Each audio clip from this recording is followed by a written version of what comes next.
This is how I store my Asian veggies so they'll last for weeks. So when you buy a package of Asian veggies from the supermarket, they'll come in a bag like this with some holes.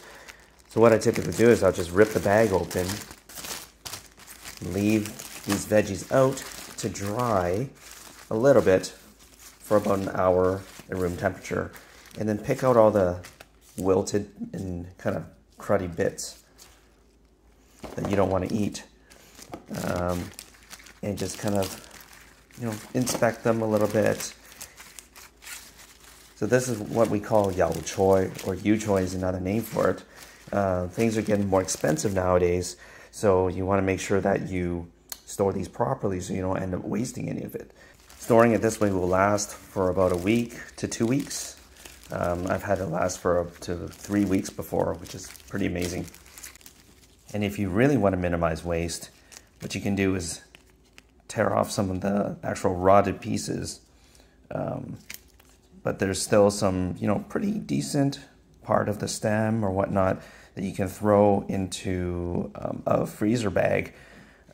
I have one in the freezer right now where I keep corn cobs, like the cores, the peelings of my carrots. And then I'll just toss it into my pressure cooker and then make a really good vegetable stock out of it. So that's a good way for you to minimize waste. So what I then end up doing is I take a box like this, plastic container, hopefully a little bit more airtight than what I have, but this works just fine. Take a large tea towel and just lay that in there.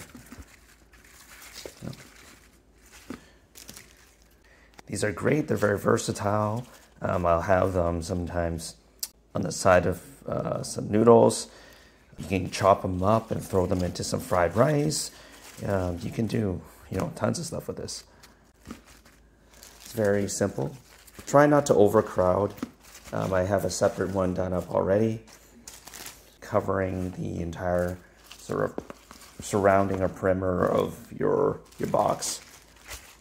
And then when you think you have enough in there, you just fold it over, cover it up, and you pop it in the fridge. It's easy peasy. These are great for, just to have a little bit of extra fiber and iron and vitamin K and all that kind of good stuff. So yeah, this is how I store my veggies. As always, thank you all for watching, and we'll see you in the next one. Stay safe.